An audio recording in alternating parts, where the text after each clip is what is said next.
Hello guys, welcome to selection classes. आज हम लोग जो है 7 अक्टूबर के करंट अफेयर के ऊपर डिस्कशन करेंगे। ये करंट अफेयर बहुत ही ज़्यादा इंपॉर्टेंट रहने वाला है।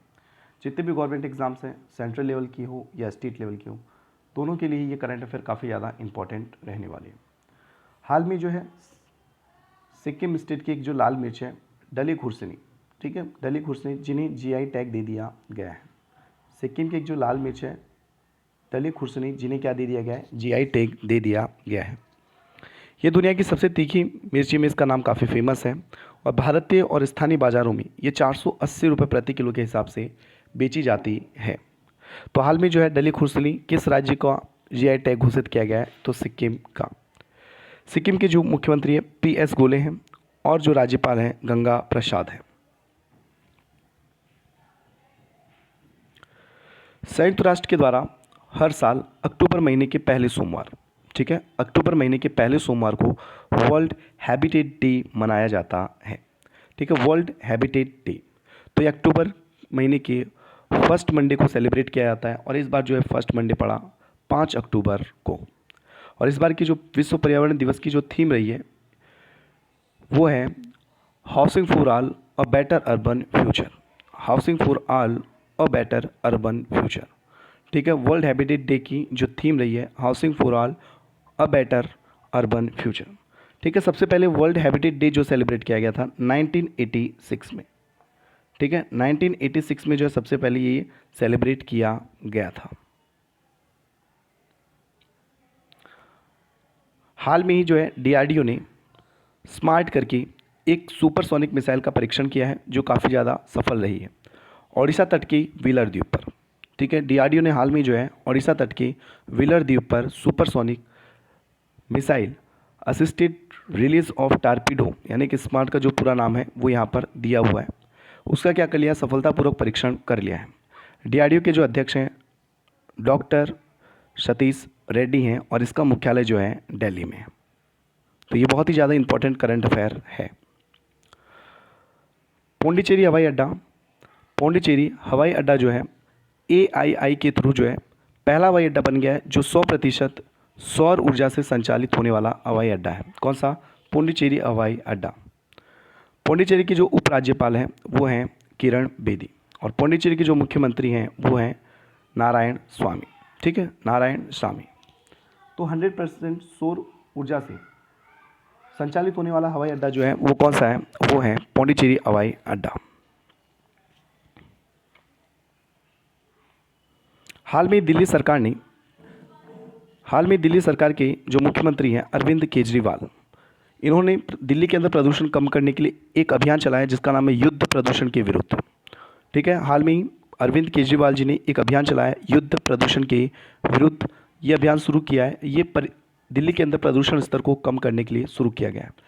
दिल्ली सरकार के द्वारा धूल हटाने के लिए एक विशेष एंटी डस्ट अभियान भी चलाया जा रहा है। इसके अलावा सरकार प्रदूषण से संबंधित शिकायतों के लिए एक फ़ोटो आधारित ऐप ग्रीन दिल्ली भी लॉन्च करेगी। तो यहाँ पर जो सबसे इम्पोर्टेंट है यह है युद्ध प्रदूषण के विरुद्ध अभियान हाल में किसके द्वारा चलाया गया? तो दिल्ली सरकार के द्वारा चलाया गया। अभियान के तहत पूसा कृषि संस्थान, देखिए फरवरी मंथ में जो है पूसा कृषि संस्थान का एक प्रोग्राम रखा गया था, ये भी दिल्ली में हुआ था। तो पूसा कृषि संस्थान के द्वारा विकसित की गई एक तकनीक का इस्तेमाल पराली जलाने के खतरे को रोकने के लिए किया जाएगा। पराली यानी एक प्रकार का जो खेती की कटाई होने के बाद जो घास बचता है उसको जलाने के लिए, जिससे क्या होता है दिल्ली के अंदर हवा काफ़ी ज़्यादा प्रदूषित हो जाती है। तो उसको रोकने के लिए एक तकनीक डेवलप की गई है जिसका यूज़ जो है पराली जलाने के खतरे को रोकना है। दिल्ली के जो उपराज्यपाल हैं अनिल बैजल हैं। दिल्ली के उपराज्यपाल अनिल बैजल हैं।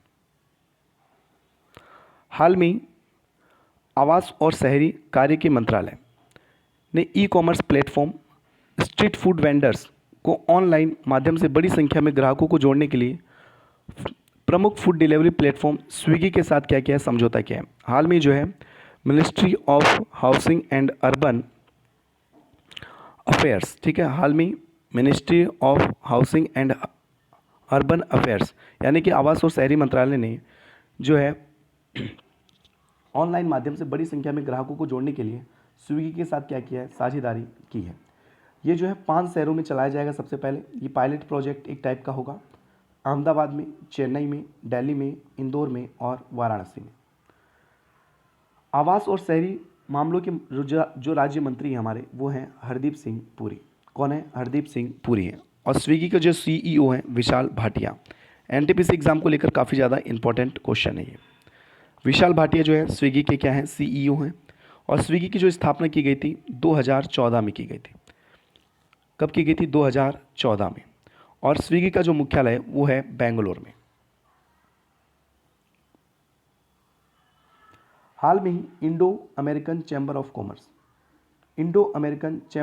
कॉमर्स ने जो है बिजनेस आइकन रतन टाटा को जो है भारत यूएस के बिजनेस रिलेशन में निभाई गई महत्वपूर्ण भूमिका के लिए ग्लोबल लीडरशिप में हासिल की उनकी जीवन भर की उपलब्धि के लिए लाइफ टाइम अचीवमेंट अवार्ड दिया गया है। किसको? रतन टाटा जी को। आप जानते हैं टाटा कंपनी के एक प्रकार से ये मालिक हैं।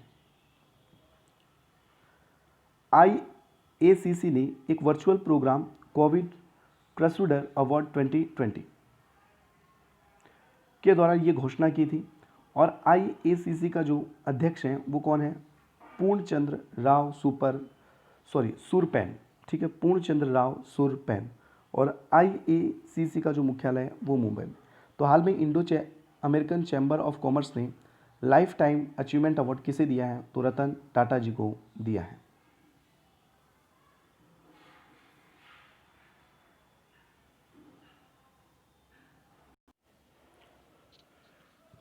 IEEE स्पेक्ट्रम रिपोर्ट के अकॉर्डिंग बीजिंग में स्थित कंपनी ने जो है अंतरिक्ष में संसाधनों की पहचान और उसकी खोज करने के लिए नवंबर 2020 में दुनिया के पहले खनन रोबोट एस्ट्रॉइड मीनिंग रोबोट को अंतरिक्ष में भेजने के लिए तैयारी कर रहा है। कब? यानी कि एकदम तैयार है नवंबर 2020 में। कौन? बीजिंग में स्थित एक कंपनी जो है अंतरिक्ष के संसाधनों की पहचान करने के लिए एस्ट्रॉइड मीनिंग रोबोट को कहाँ भेज रहा है? अंतरिक्ष में भेज रहा है। तो ये पहला खनन क्या होगा? रोबोट होगा। माइनिंग रोबोट को चीन लॉन्ग मार्च सीरीज के रॉकेट द्वारा अंतरिक्ष में क्या किया जाएगा? लॉन्च किया जाएगा। ठीक है, माइनिंग जो रोबोट है यहाँ पे एस्ट्रॉइड माइनिंग रोबोट जो है इसको जो है चीन के लॉन्ग मार्च सीरीज के रॉकेट द्वारा क्या किया जाएगा? इसे लॉन्च किया जाएगा।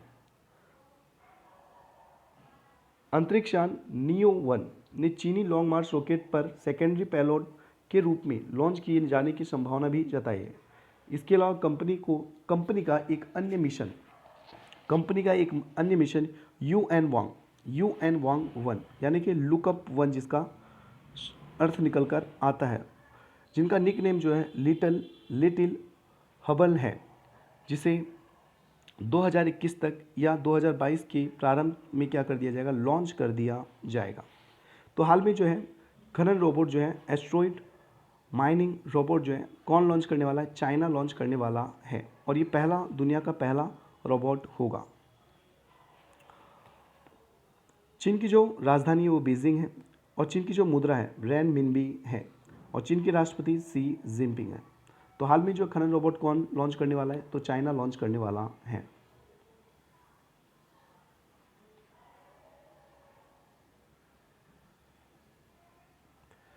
अगली करंट अफेयर जो है नोबेल प्राइज से जुड़ी हुई। वर्ष 2020 के लिए जो फिजिक्स में नोबेल प्राइज़ जो मिला है इस बार, वो जो मिला है 2 भागों में इस बार क्या कर दिया है? नोबेल प्राइज़ को 2 भाग में डिवाइड कर दिया गया। आधा भाग जो है रोजर पेनरोज को मिला है। वो किस लिए मिला है? उन्हें मिला है black hole formation is robust prediction of the general theory for relativity, यानी कि ब्लैक होल की उत्पत्ति सापेक्षता के सामान्य सिद्धांत का एक मजबूत पूर्वानुमान खोजा है। तो यानी कि आप बोल सकते हो ब्लैक होल की पूर्वानुमान खोज के लिए जो है रोजर पेनरोज को जो है फिजिक्स में नोबेल प्राइज़ मिला है। दूसरा आधा भाग जो है हमारी गैलेक्सी के केंद्र में सुपर मैसिव कॉम्पैक्ट ऑब्जेक्टिव की खोज के लिए रेनहार्ड गेंजल और ऑर्डिया गेज को संयुक्त रूप से दिया गया है। ठीक है, यानी कि गैलेक्सी के केंद्र में सुपर मैसिव कॉम्पैक्ट ऑब्जेक्ट की खोज के लिए उन्हें रेनहॉल्ड को और एड्रिया को जो है संयुक्त रूप से ये अवार्ड दिया गया है। ठीक है, किसको? फिजिक्स के अंदर 2 लोग को ये मिला है।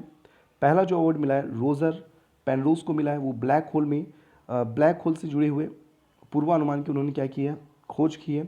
और दूसरा जो अवार्ड मिला है वो मिला है गैलेक्सी से जुड़े हुए सुपरसोनिक कॉम्पैक्ट ऑब्जेक्टिव की खोज के लिए।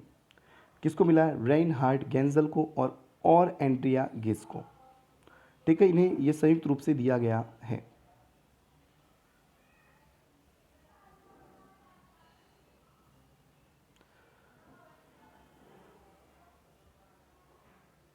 भारत में प्रत्येक वर्ष वनस्पतियों और जीवों की सुरक्षा और संरक्षण के उद्देश्य से 2 अक्टूबर से 8 अक्टूबर तक 2 अक्टूबर से 8 अक्टूबर तक वन्य जीव सप्ताह क्या किया जाता है, सेलिब्रेट किया जाता है, मनाया जाता है।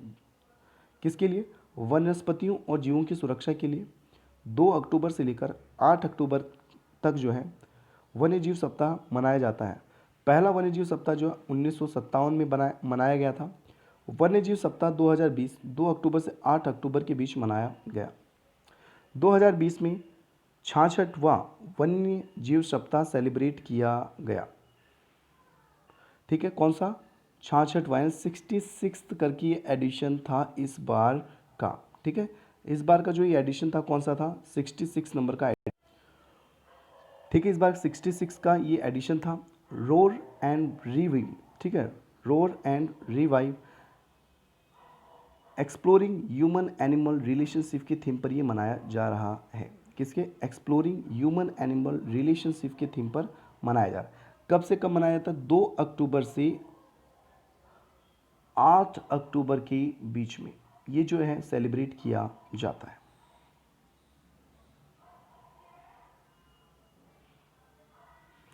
बारहवां विश्व ब्रिक्स शिखर सम्मेलन वीडियो कॉन्फ्रेंस के माध्यम से 17 नवंबर 2020 को क्या किया जाएगा, आयोजित किया जाएगा। ठीक है, 12वां जो ब्रिक्स सम्मेलन है ये वीडियो कॉन्फ्रेंसिंग के थ्रू किया जाएगा 17 नवंबर से लेकर 2020 के बीच में। इतिहास का ये पहला मौका होगा जब वैश्विक कोविड महामारी के कारण इस बैठक को वर्चुअली आयोजित किया जा रहा है, यानी कि यहाँ पर जो है कोई भी एक जगह इकट्ठे नहीं होंगे, वीडियो कॉन्फ्रेंसिंग के थ्रू क्या करेंगे, इस सम्मेलन का आयोजन करेंगे। और ये पहली बार होने जा रहा है कि एक ये वर्चुअली जो है आयोजित किया जा रहा है। और इसकी अध्यक्षता इस बार करने वाला है रूस। ठीक है, कौन करने वाला है, रूस करने वाला है।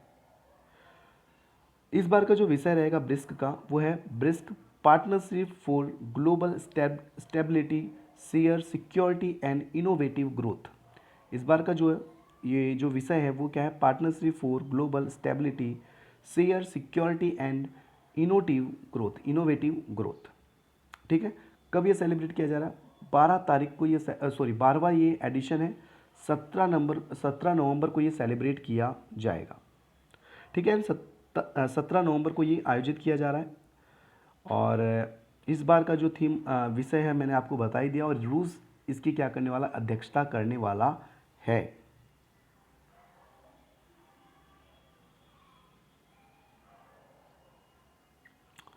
दिल्ली के उप मुख्यमंत्री मनीष सिसोदिया ने महात्मा गांधी की 191वीं जयंती के अवसर पर एक वर्चुअली कार्यक्रम के दौरान बापू द अनफॉरजेंटेबल शीर्षक बुक का क्या किया है, विमोचन किया है। ये जो बुक है दिल्ली के अभिलेखागार और कला संस्कृति भाषा विभाग दिल्ली सरकार के द्वारा आयोजित किया गया था। ठीक है, जो कार्यक्रम रखा गया था दिल्ली सरकार के द्वारा ये रखा गया था। इसके अलावा विभाग ने फुटप्रिंट्स ऑफ गांधी जी इन दिल्ली पर एक वेबिनार भी आयोजित किया। तो बापू द अनफॉरजेंटेबल शीर्षक की जो बुक का विमोचन किया है, किसने किया है, उप मुख्यमंत्री दिल्ली के मनीष सिसोदिया ने।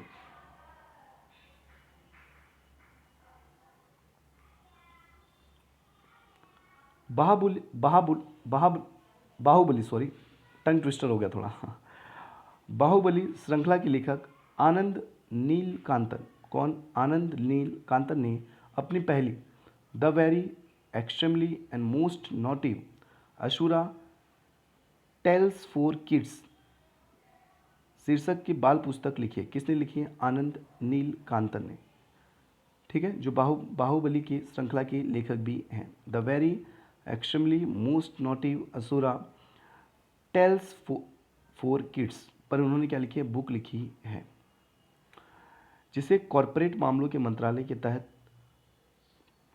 तहत पफिन्स पब्लिशर प्राइवेट लिमिटेड प्रकाशित करेगा। कौन? पफिन्स पब्लिक प्राइवेट लिमिटेड, जो इसे क्या करने वाला, प्रकाशित करने वाला है। तो आनंद नीलकांतन ने ये जो बुक लिखी है, ये नाम आपको याद रखना है।